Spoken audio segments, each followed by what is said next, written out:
Bom dia, saudações a todos os ouvintes. Eu sou Berenice Guian, psicóloga do Serviço Psicossocial aqui do Eixo Saúde e da Missão Paz.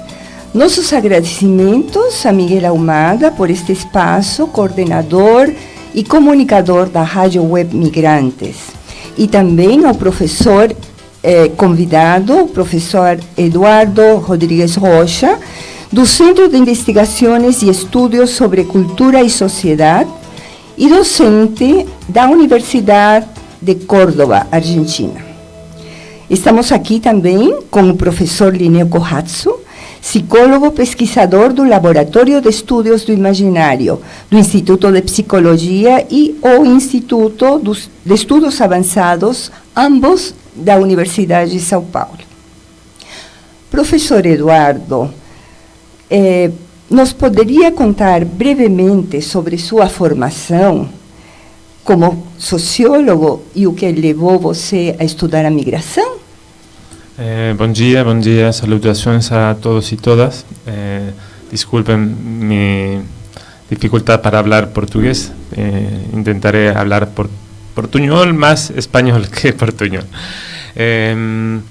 Bueno, la primera ocasión que yo comencé a estudiar las migraciones, más las migraciones me llamaron a mí a estudiarlas.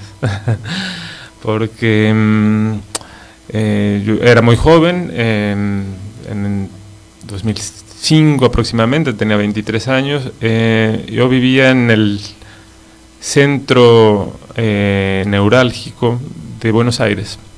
Yo soy mexicano, pero como decidí migrar, en algún momento decidí migrar, salir de México y tener distintas experiencias de formación. No tenía muy claro qué era lo que quería. Y comencé a vivir en la zona, repito, neurálgica de Ciudad de Buenos Aires, una ciudad en donde en el centro fican personas en situación de calle, personas con algunos problemas vinculados al consumo de drogas, y algunos grupos de migrantes que tienen dificultades para encontrar casas, residencia. Entonces, una práctica habitual de migrantes, especialmente de países limítrofes y regionales, estoy hablando de familias y personas de Paraguay, de Bolivia, de Perú, han empezado desde hace 20 años aproximadamente a vivir en hoteles de paso, que se les suele decir, en donde me pareció interesante hacerme amigo primero de estas personas, que eran mis vecinos, pero que compartieron naturalmente formas de vivir la ciudad distintas a las mías. Yo fui a estudiar fundamentalmente a Buenos Aires. Y caminando las calles, me fui haciendo entre amigo, colega, y poco a poco asumiendo un rol de sociólogo e investigador de migrantes dominicanas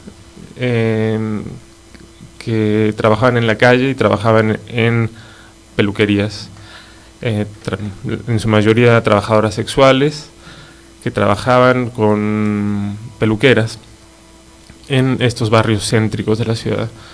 Y bueno, estuve trabajando 2 años con peluqueras, trabajadoras de origen dominicano, conociendo cuál era la lógica de sus prácticas económicas, cómo mandaban remesas cuando podían a República Dominicana, cuáles eran sus problemas ante la ley, cuáles eran algunos problemas de la misma colectividad y comunidad que tenían por estas prácticas que son generalmente o totalmente al margen de la economía formal, legal, regulada, ¿no?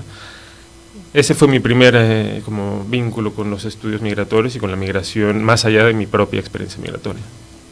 Qué interesante. Linneo, ¿alguna Sim, primeiramente, gostaria, em portunhol também, não? Primeiramente, gostaria de agradecer, né, a oportunidade, essa concessão do espaço, né, aqui na Missão Paz, né, agradecer o senhor Miguel, né, o padre Paulo Parisi e o senhor José Carlos, né, que muito gentilmente, né, nos acolheram, e a Berenice que fez essa mediação. Então é um prazer muito grande estar aqui, né, com o nosso amigo Eduardo, podendo compartilhar esta conversa. Né. E de Buenos Aires, você foi a Córdoba. E como foi esta transição? Migrando, al ser mexicano, tuve la oportunidad y decidí volver a México, de Buenos Aires a México.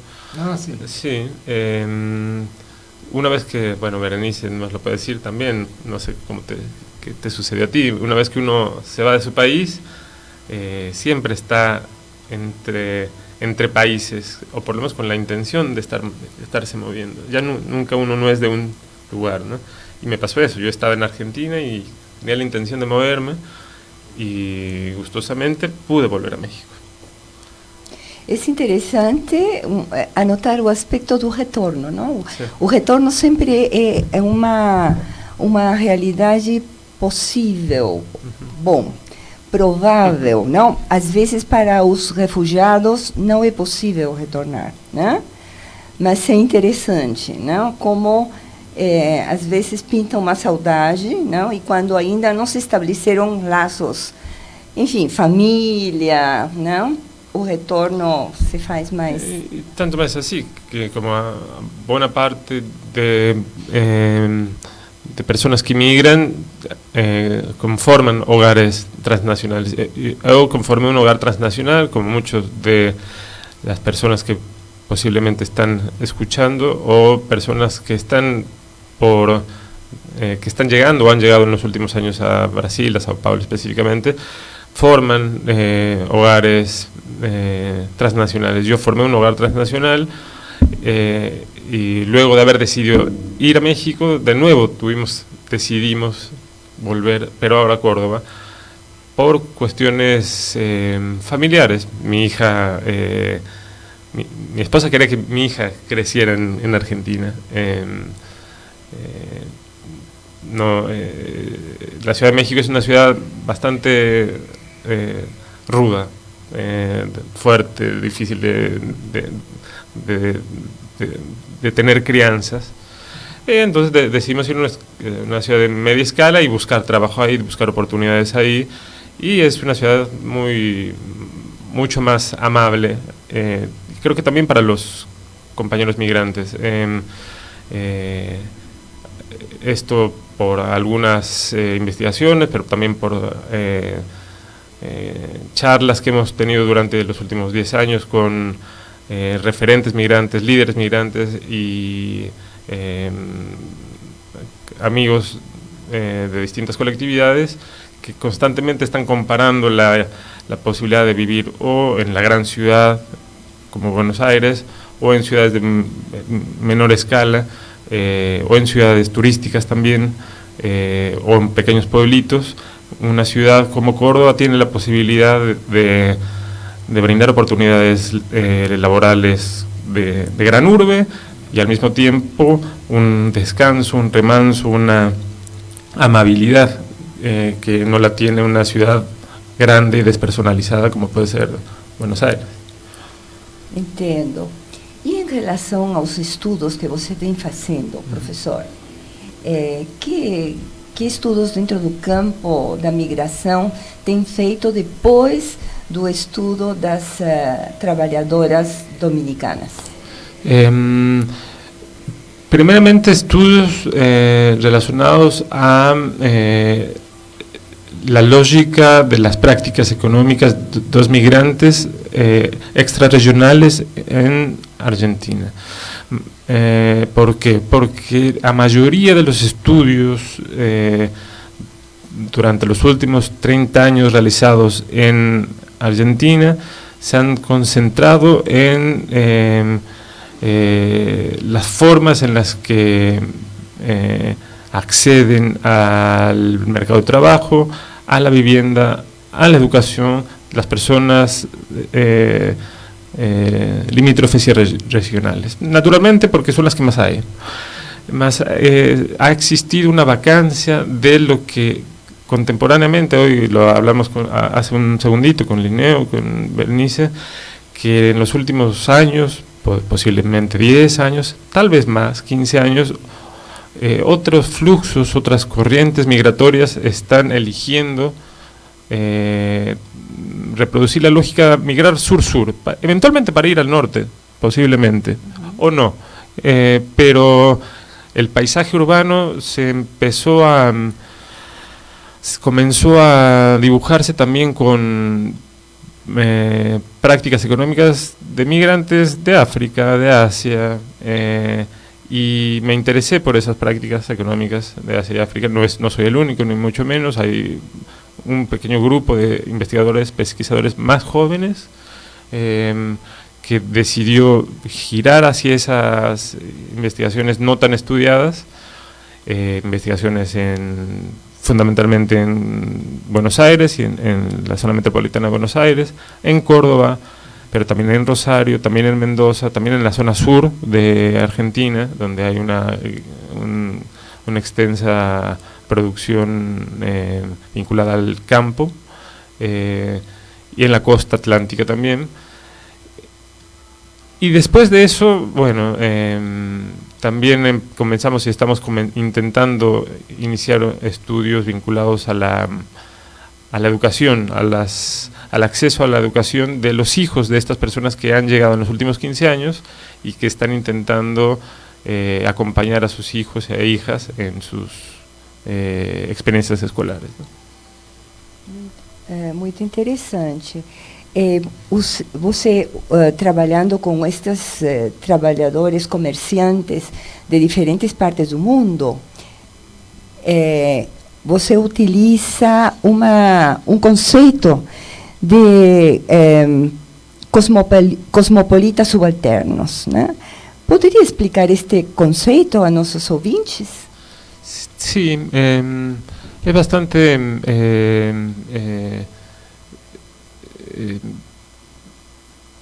sencillo. Yo propongo que pensemos a la idea del cosmopolitismo. Generalmente se piensa a los actores, actrices de televisión que viajan de un país a otro, salen en la televisión, cantan, salen en películas, ¿no? En el cine, los jugadores de fútbol, ¿no? Que juegan en una temporada en el Paris Saint-Germain, otra temporada se van a jugar al Barcelona, al Real Madrid, a los políticos, ¿no? Que están en grandes convenciones internacionales hablando distintos idiomas, empresarios que tienen compañías en distintos lugares, tienen relaciones comerciales con personas de distintos lugares y hablan distintos idiomas y se sienten parte de este mundo como si fuera suyo. Bueno, una lógica similar, pero con mayores dificultades de apropiarse de ese mundo, también la vivimos los migrantes, ¿no? Y la viven más los migrantes que están en una búsqueda continua de supervivencia, que no necesariamente niegan las bondades, puesto entre comillas, del capitalismo, sino que quieren apropiarse de él, quieren ser parte de ese capitalismo porque es la única forma a través de la cual pueden vivir y subsistir, pero también lo hacen de una manera original, inventiva, con estrategias muy auténticas, en donde deciden en ocasiones ser dueños de su propio destino y son dueños de sus propios negocios. Otras veces se relacionan de manera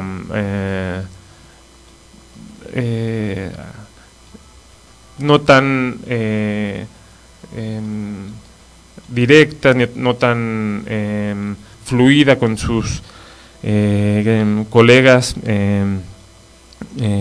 de su propia actividad, y hay algunas tensiones, es decir, puede haber resistencias y formas distintas de establecer sus prácticas económicas. Hay ocasiones en las que no conocen a su jefe, que no conocen a sus colegas, simplemente son parte de encadenamientos de mercancías que trascienden las fronteras alrededor del mundo. Estoy hablando de los comerciantes, vendedores de baratijas, de bisutería,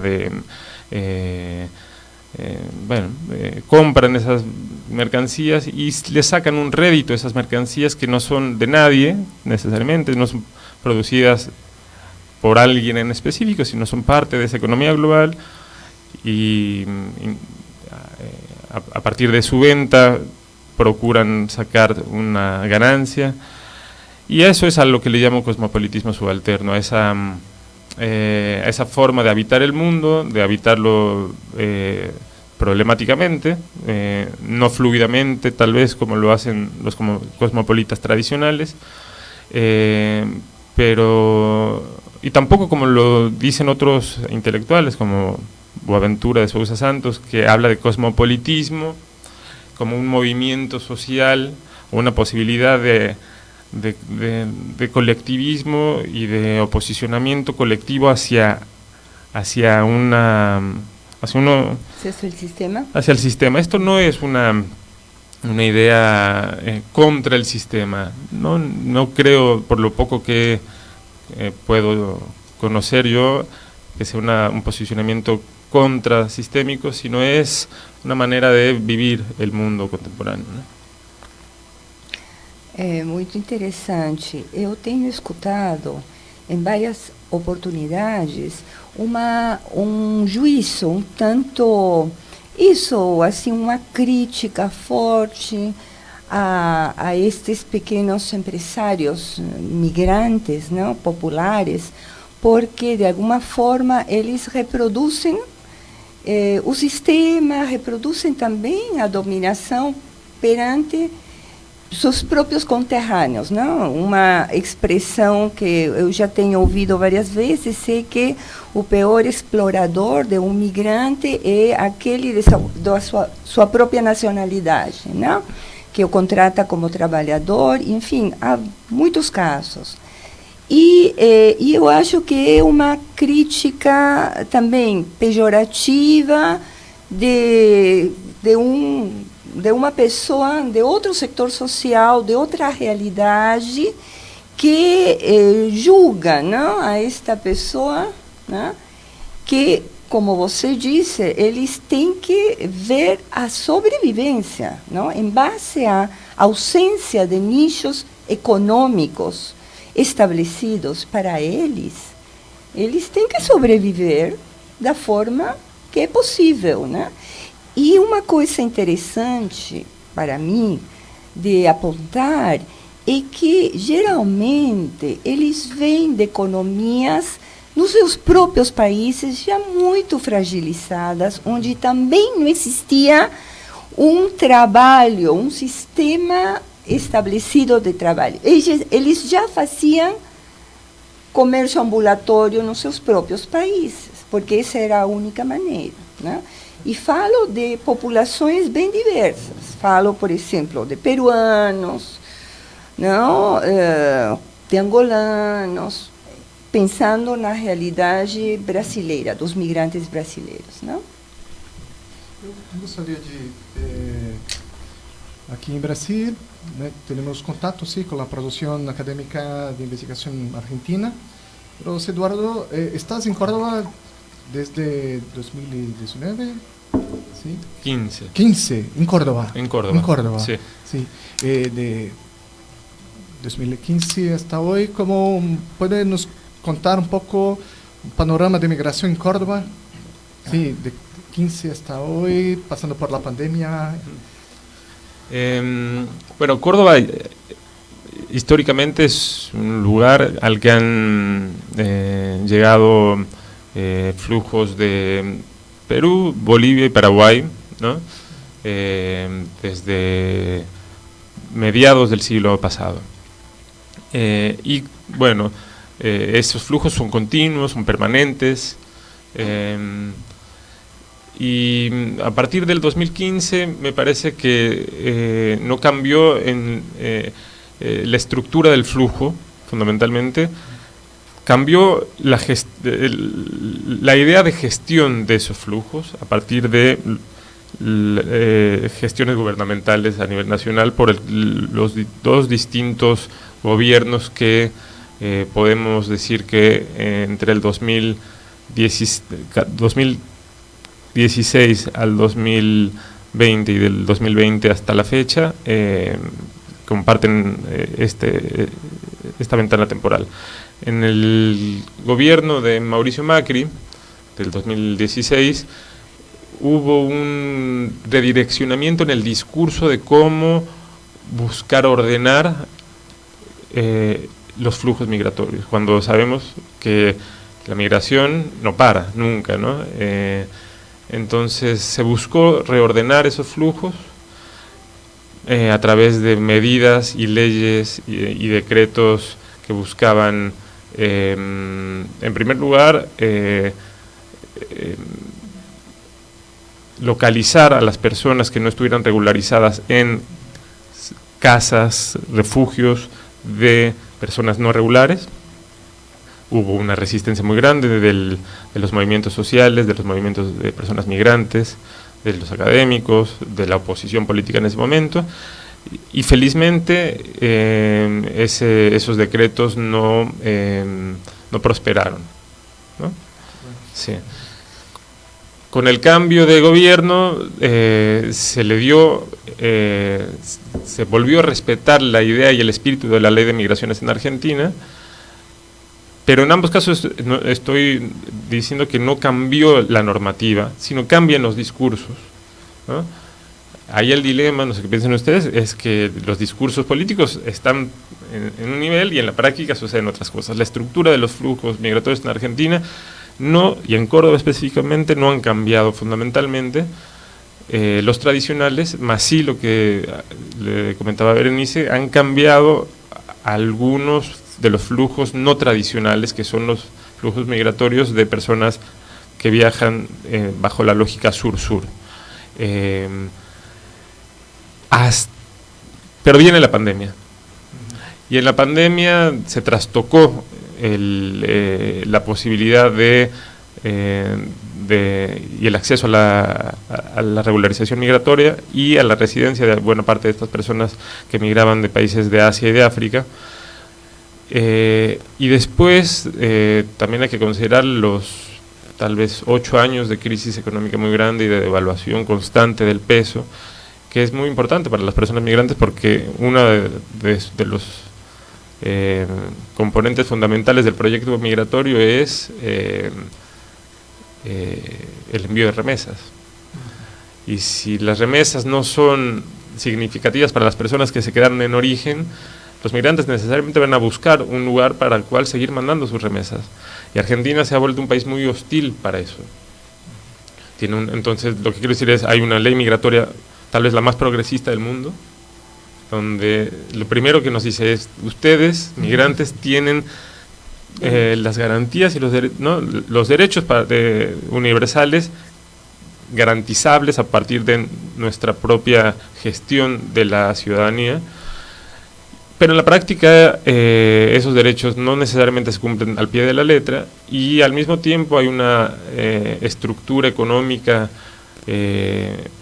muy excluyente para los sectores populares y aún más excluyente para los sectores populares de origen migrante.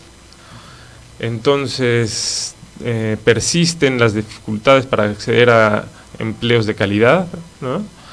Para tener, además de la retribución salarial y monetaria de esos trabajos, derechos consabidos por el trabajo formal, ¿no? Como es derecho a aportes jubilatorios, cobertura de salud, riesgos para el trabajo, que es un aditamento muy importante porque muchos de estos migrantes trabajan en la construcción, en el trabajo doméstico, es decir, ponen el cuerpo mucho. Entonces, imagino que acá en Brasil deben estar ustedes seguramente muy atentos y muy atentas, ¿no? Porque imagino que buena parte de esos flujos los van a ir recibiendo, los han estado recibiendo ustedes, porque se están reorientando a otros lugares, ¿no? Brasil es uno de esos lugares, Chile, ¿no? Es otro de esos lugares, y el norte seguramente también, ¿no? Muito interessante. Em relação a esse certo desfase entre a lei que oferece tudo e a ausência, talvez, não sei, no caso argentino, de políticas públicas que possam operacionalizar essa lei, mas existe outro passo, e são aqueles agentes que vão aplicar a política pública e têm contato direto com o migrante. Que tanto se prepara a estes trabalhadores a atender migrantes, a ver ao outro, como eles se comportam perante a interculturalidade? Como é? Aqui ainda é um assunto problemático. Bueno, quisiera escuchar en qué sentido es problemático. En Argentina también. ¿Por qué es problemático en Argentina? Primero porque no hay una política pública de formación para los agentes y los funcionarios del Instituto Nacional de Migraciones argentino que tengan la formación para no nada más atender las situaciones de solicitud de refugio, de regularización migratoria, de papeles migratorios, sino que yo creo que hay una falta de interés de la propia política de atender ese recurso simbólico que es la facultad que pueden tener las personas para hacer funcionar una ley que está vigente, ¿no? O sea, la ley está vigente, los derechos son garantizables y son cumplibles totalmente, pero no existe una política activa por parte del discurso político para eso. Ahora bien, eso es posible que cambie también según los contextos locales, ¿no? Yo creo que los contextos locales inciden mucho, importan mucho y imagino que eso puede variar según las fuerzas que tengan las colectividades y los vínculos que tengan las colectividades con los agentes y funcionarios de migraciones, ¿no? Intuyo que cuando es de difícil acceso a conocer y acceder a las oficinas y a las instituciones, el vínculo puede ser más difícil, más despersonalizado, más burocrático, de menor reconocimiento de derechos, y en contextos en los cuales hay mayor conocimiento, más redes, más peso y más influencia de los líderes y lideresas migrantes, ahí cambia. Y con esto termino, ahí hay un punto interesante porque hay un movimiento y un colectivo de líderes y lideresas migrantes en Argentina activo, que todos los años se reúnen en distintas ciudades y entre migrantes y con migrantes se realizan mesas de debate con sus tensiones, por supuesto. Entre los propios migrantes tenemos nuestras tensiones, nuestras miradas distintas de ver las cosas, pero se presentan cuáles son las tensiones que existen según las regiones, según las ciudades, y cómo hay que ir luchando y peleando para garantizar esos derechos que están escritos en la ley. Sí, si me permite, esto que me gustaría saber un poco más. Argentina hay una proporción de inmigrantes mucho mayor que en Brasil, 4%, más o menos. 4 y 6% me parece que se contó este último censo, sí. Es 6%. Sí. Y Por lo tanto, la presencia muy mayor y hablas ahora de la organización de los migrantes, ¿esto?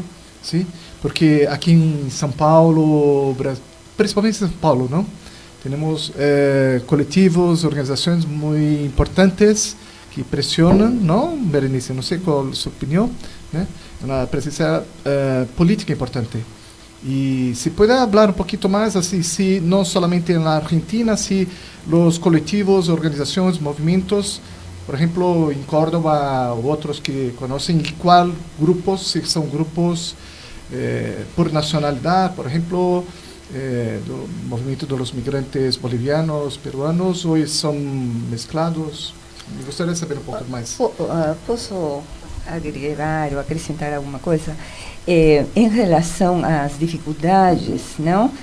Por exemplo, da aplicabilidade da lei, aqui não existem políticas públicas suficientes para todos os aspectos que a lei contempla, por um lado, e esse preparo dos agentes que trabalham com migrantes também é ausente, não? Ontem vimos no curso na USP que houve uma tentativa de preparar os professores, né? Houve também outra tentativa no aspecto da saúde, os trabalhadores da saúde pública. Porém, foram esforços bastante pontuais, reduzidos a determinadas áreas e também pontuais no tempo, que infelizmente, pela mudança do governo do estado e o governo do município, não tem tido uma continuidade.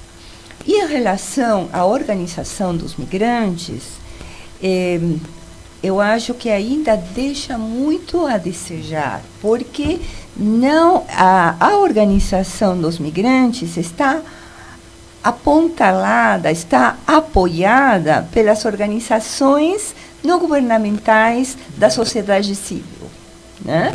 Os migrantes, por si mesmos, ainda não se uniram num bloco sólido. Existem coletivos, existem associações, mas ainda falta muito para que sejam assim, uma organização de todos os migrantes. Então, o importante a importante função, neste caso, em outras também, que as organizações da sociedade civil tiveram, foi de apoiar as lutas dos migrantes, não? E fazer uma política, não? Uma gestão. Agora, o termo bastante usado, que aqui, por exemplo, na Missão Paz temos, é fazer o advocacy, não? Que é fazer uma luta de ampliação política e lobby no centro, não? No centro do poder, em Brasília, não? Yo creo que son claroscuros. En este punto, hablo estrictamente por mí, es una opinión muy propia, porque no soy tal vez el mejor en tener la información sobre ese aspecto específico, sobre las luchas migrantes que podemos decir, ¿no? Yo recomiendo, es más, si algún día desde acá, desde la radio, tienen interés de conocer más, hay una investigadora colombiana en Argentina que se llama Verónica Jaramillo, que trabaja el tema, Ana Paula Penchazadez, ella es una filósofa, investigadora argentina que tiene el tema trabajado desde hace muchos años, Eduardo Domenech, que es colega, que trabaja en Córdoba. Bueno, ellos yo creo que son tres referentes que vienen preocupándose, trabajando y acompañando lo que decías, Berenice, distintas acciones, algunos colectivos, algunas asociaciones de migrantes, y ellos tres, junto con otros investigadores, muchos radicados en Córdoba, porque Córdoba, no nos olvidemos que es la cuna del cordobazo, la cuna de la reforma universitaria, y es una ciudad que, si bien tiene esas particularidades conservadoras de ciudad pequeña o mediana, de clase media, tiene un espíritu revolucionario, ¿no? Entonces los investigadores tienen esa rebeldía. Bueno, entonces muchos jóvenes investigadores e investigadoras, siguiendo en parte a Eduardo Domenech y en vínculo con estas investigadoras que están en la Universidad de Buenos Aires y en la Universidad de Luján, han acompañado la realización del Encuentro Nacional de Líderes Migrantes. Y bueno, y este encuentro funciona.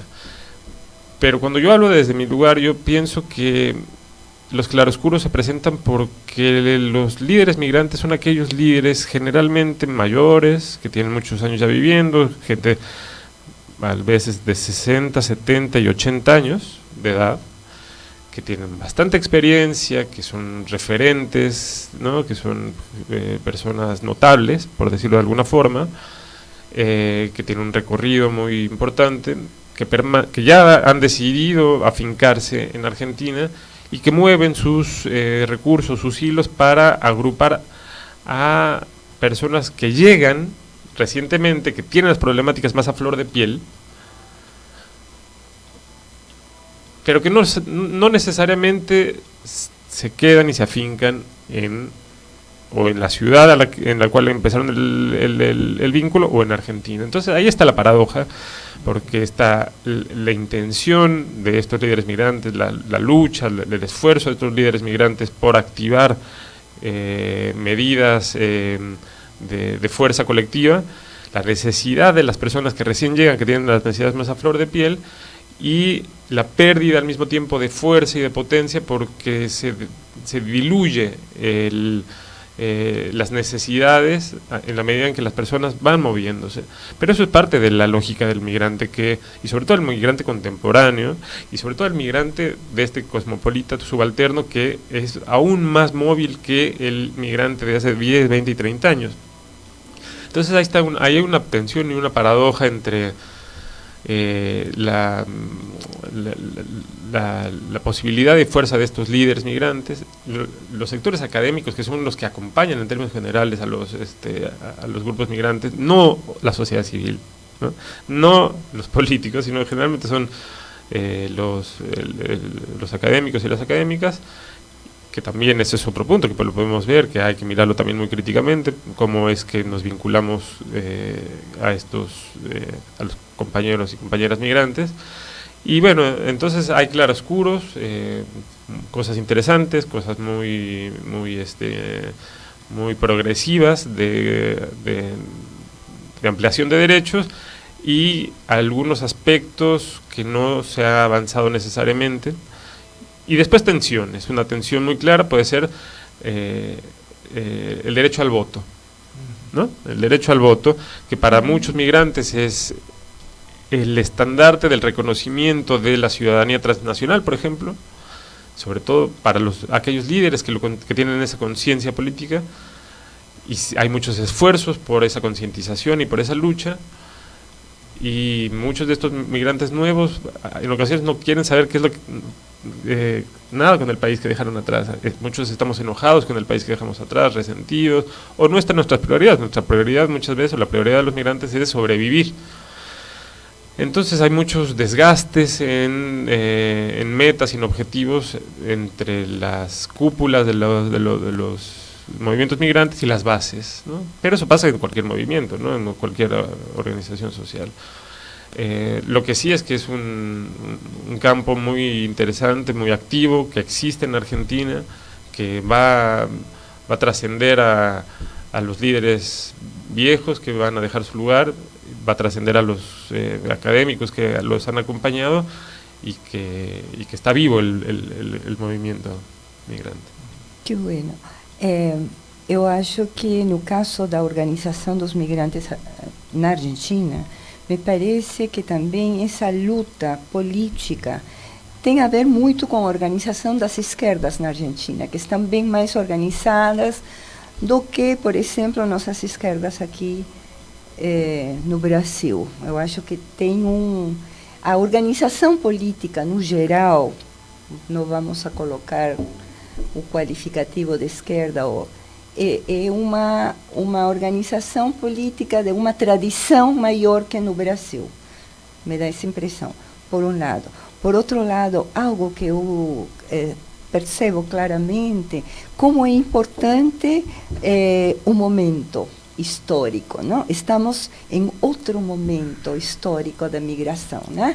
E então, para este momento histórico, a organização política precisa ser transnacional. E há certos grupos que se organizam transnacionalmente.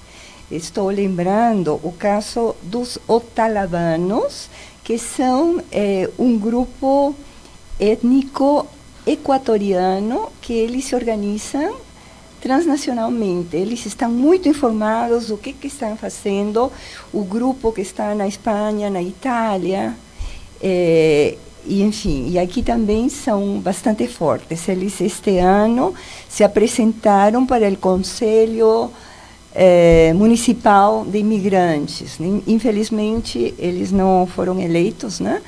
Mas, enfim, é um grupo muito, muito puxante, né? Eu tinha uma questão. Nós aqui, pelo menos os estudiosos profissionais da Missão Paz, usamos muito o termo migrantes com um conceito global que corresponde a todo tipo de migrantes. Talvez é um uso prático que nós temos, e com ele nos referimos aos migrantes internacionais, os migrantes nacionais, dentro dos internacionais aos apátridas, os refugiados, que é um caso muito específico, os apátridas de deslocamento, né? Mas vejo que você usa o termo transmigrantes. Pode explicar-nos um pouco a que se refere com transmigrantes? Sí, influido por la corriente de los 90 del transnacionalismo, que buscó trascender la mirada, como dices, Berenice, de la migración clásica, origen y destino, ¿no? Cuando hablo transmigrantes, me ayudo de esa concepción de que el migrante no tiene un origen y un destino por lo menos claro, sino que hay la posibilidad de varios destinos, de una situación contemporánea en la que, o actual en la que puede estar viviendo, indefinida, que hay simultaneidad constante o bifocalidad, ¿no? Es decir, hay al mismo tiempo miradas entre origen, destino, lugar de permanencia, posibles otros lugares de destino, y hace más dinámica la concepción de los migrantes contemporáneos, ¿no? Son migrantes, me parece que todos, paradójicamente, o no paradójicamente, especialmente los migrantes también limítrofes, que tienen una muy cerca o más cerca que los migrantes extrarregionales su país o su frontera, son tal vez los más transmigrantes que todos, ¿no? Porque la circularidad de la migración, ¿no? el traspasamiento de la frontera constante, la deslocalización espacial de la familia, ¿no? La coexistencia de unidades económicas en ambos o más de dos lados de una frontera, es algo, como dices, que ya lo comparten la grandísima mayoría de los migrantes, ¿no? Entonces, lo transmigrante, eso es lo que me sirve a mí para pensar la situação atual. Perfeito, muito obrigada. E eu acho que no momento posterior vamos a ter muito mais oportunidade de falar dos seus estudos em relação a famílias e sistema educativo. Mas, para os ouvintes da Rádio Migrante, quer falar desses estudos? O que você conheceu das famílias migrantes em relação à educação do lugar onde elas estão? Bueno, no sé cómo sea acá, Linneo, qué opines respecto a los antecedentes del nexo entre migración y educación en Brasil o en San Pablo. En Argentina tiene mucho menos tiempo que los estudios sobre incorporación al mercado de trabajo, que los estudios descriptivos sobre remesas y sobre retornos, ¿no?, del trabajo de los migrantes. Entonces en Argentina tiene, digamos, por lo menos entre 15 y 20 años, que no es mucho, ¿no? No es mucho porque los estudios migratorios se remontan hasta hace 70 años, ¿no? Al menos en Argentina, con Gino Germanic, ¿no?, en 1950, donde comenzó a desarrollar hipótesis de cuáles son los patrones emergentes educativos y ocupacionales de los migrantes limítrofes, en ese caso, en comparación con los migrantes europeos que llegaron a finales del siglo antepasado. Entonces, si pensamos que esos son los estudios pioneros en 1950, 1960 y en los años 2000 se retoma la preocupación académica por los estudios de educación y migración, bueno, ahí hay una brecha que en la cual no se estudió. Y hoy entonces se está estudiando. Y yo lo dividiría en tres grandes líneas de investigación. Una de investigación sociodemográfica, ¿no?, en donde la intención es conocer cuáles son las tendencias o los patrones de acceso a la educación y de rendimiento educativo de los migrantes en Argentina. Entonces ahí puede haber resultados que comparan entre migrantes y migrantes con nativos, ¿no?, y cuáles son las tendencias, de nuevo, de acceso a la escuela, a los niveles educativos y al rendimiento escolar. Ese es un primer grupo de estudios. Después hay otro grupo de estudios que analiza más la socialización escolar. ¿Qué es lo que pasa en la escuela? ¿Qué es lo que piensan los compañeros y las compañeras en la clase, en el aula, respecto a la presencia migrante, el otro o la otra, ¿no? ¿Qué tensiones se presentan en la escuela? Es una línea de investigación bastante consolidada. Y recientemente podemos decir que está en desarrollo una tercera línea de investigación que está buscando conocer qué papel cumple el no dominio de la lengua castellana, el español, ¿no?, en la experiencia escolar, ¿no?, pensando que, retomando el inicio de esta charla, hay cada vez más migrantes de países que no son los típicos o los tradicionales. Hay migrantes de Asia, de África y de Europa que siguen eligiendo, a pesar de la crisis económica en Argentina como un país de destino, ¿no? Muito interessante. Linneo, você é pesquisador de migração e educação. E o que se faz aqui? O que se está fazendo? Você está muito mais atualizado.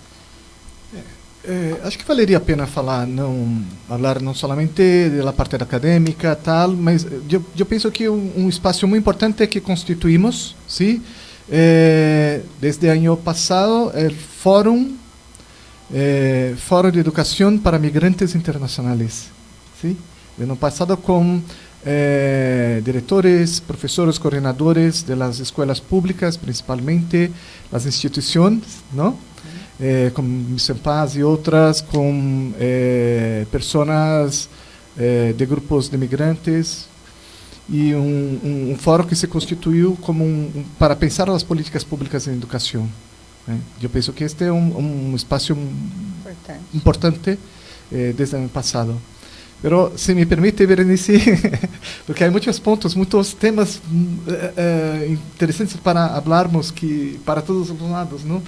Pero para não perder a linha eu pensava aqui, por exemplo, comparando com São Paulo.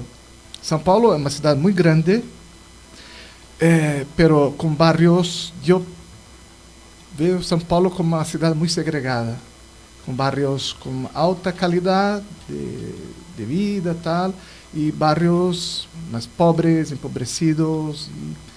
Y como los migrantes que llegan a São Paulo, ¿dónde se ubican? ¿No? En centro, pero en centro no es posible y se van, ¿no? A veces en ocupaciones, en centro, en barrios más lejos, más lejanos, ¿sí? Entonces, ¿y cuál es la importancia de sabermos esto para la educación escolar?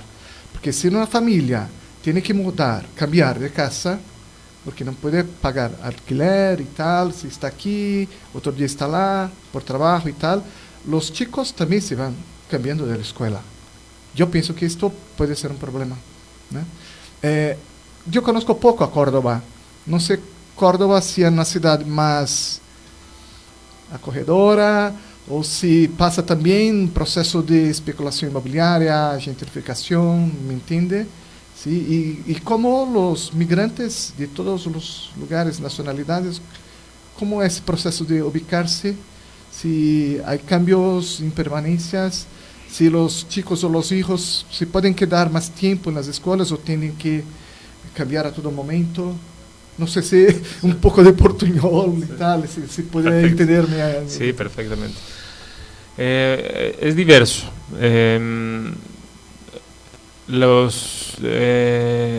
Existen barrios históricos en donde la presencia migrante llama a los nuevos migrantes que siguen llegando, ¿no? Naturalmente. Entonces hay barrios en la zona sur, en la zona y en la zona céntrica, pero también en los márgenes de la ciudad, ¿no? De presencia migrante de migrantes limítrofes, ¿no? Mezclado. Hay un investigador interesante que está en Córdoba, que es Pablo Gómez, demógrafo, que ha mapeado la migración paraguaya, boliviana y peruana. Entonces, no quiero equivocarme, pero más allá de un patrón establecido, hay varios lugares en donde se establecen los migrantes. La diferencia es la cohorte de ingreso, ¿no? Los migrantes más antiguos viven en ya un barrio tradicional, Villa Libertador, barrio potentísimo, donde se festeja todos los años a la Virgen de Urcupiña, donde hay una identidad muy fuerte, donde hay una resistencia muy fuerte, ¿no? Colectiva. Pero más bolivianos. Bolivianos, pero también arpeboch, argentinos, peruanos, bolivianos y chilenos. Arpeboch, es ¿no? Son ellos, se consideran los arpeboch. Interesante. Fuertísimo, ¿no? Y hay escuelas ahí, pero también Florencia Maggi, una investigadora, nos ha dicho que los migrantes arpeboch que viven en Villa Libertador, al conocer la ciudad más, dicen, no, yo voy a intentar que mis hijos vayan a la mejor escuela del centro. Entonces invierten en conocimiento, pagar un poquito más de transporte público y de tiempo, y mandan a sus hijos a la escuela del centro, que es la escuela buena para ellos. Entonces ahí hay movilidades dentro de la ciudad, ¿no? Y que buscan un mejoramiento en las condiciones y la experiencia laboral de sus hijos. Pasa distinto con el migrante más reciente, que puede estar viviendo en los márgenes de la ciudad y que fica y estudia en el barrio, en la escuela del barrio marginal. Entonces hay diferencias entre las comunidades bolivianas en función del tiempo de la inmigración. Los migrantes senegaleses, haitianos, indios, pakistaníes, muchos de ellos que han inmigrado bajo la figura de refugio, muchos de ellos migrantes varones que viajan solos, residen en la zona céntrica de la ciudad, en el microcentro. ¿Pero como pasajero se establecen? Algunos se establecen, otros siguen viaje. ¿No? Entonces es una migración distinta, más circular, ¿no? Es migración más económica, menos familiar, no hay proyecto al menos tan claramente familiar como en los otros casos, y ellos viven en el centro, en pensiones o en hoteles, ¿no? y en los márgenes del centro. Es una ciudad mucho más amable que la ciudad de Buenos Aires, que es más amable que la ciudad de Sao Paulo, está menos segregada, hay menos avenidas inmensas. Yo en San Pablo no puedo caminar, ¿no? ¿No? En Córdoba caminamos a todas partes, aunque esté lejos, pero se puede caminar, porque no te atraviesa una avenida de hormigón que está pensada nada más que para los autos, ¿no? No, en Córdoba no, es una ciudad bastante grande, más de 4 millones de habitantes, ya es una ciudad grande, que se puede caminar, entonces la segregación, por supuesto que existe, pero es menor que en una ciudad así, entonces es un poco más amable en ese sentido.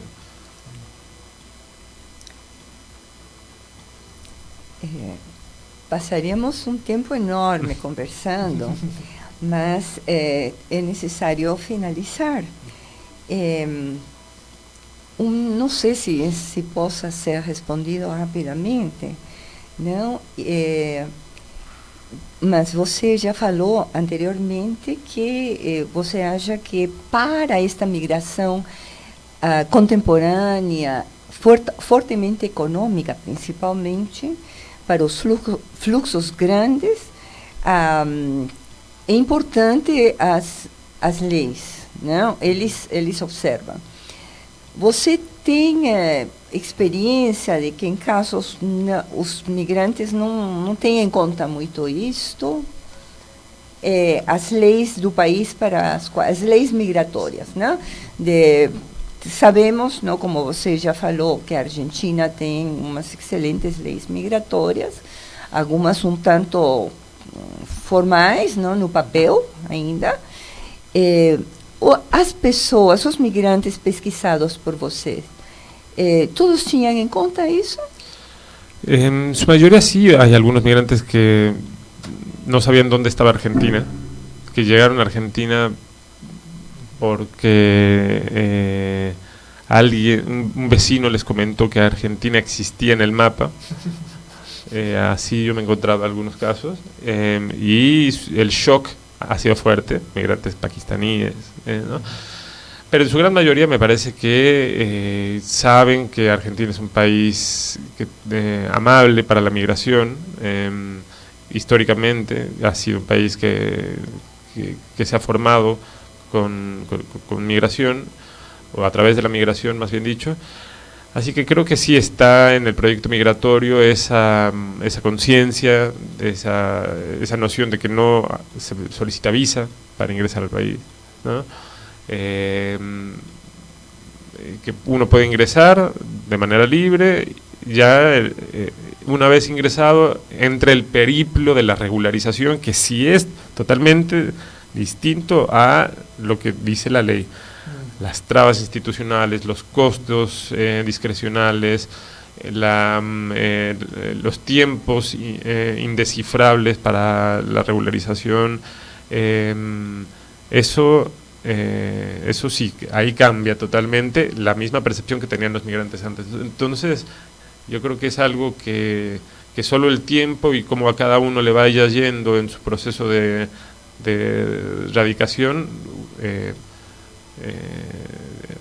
en eso se basan las ideas y las percepciones que tienen los migrantes de su estadía, ¿no? Muitíssimo obrigada a você, professor Linneu, e a nossos ouvintes por ter nos acompanhado. Agora temos um outro evento, então nos despedimos. Um bom dia para vocês.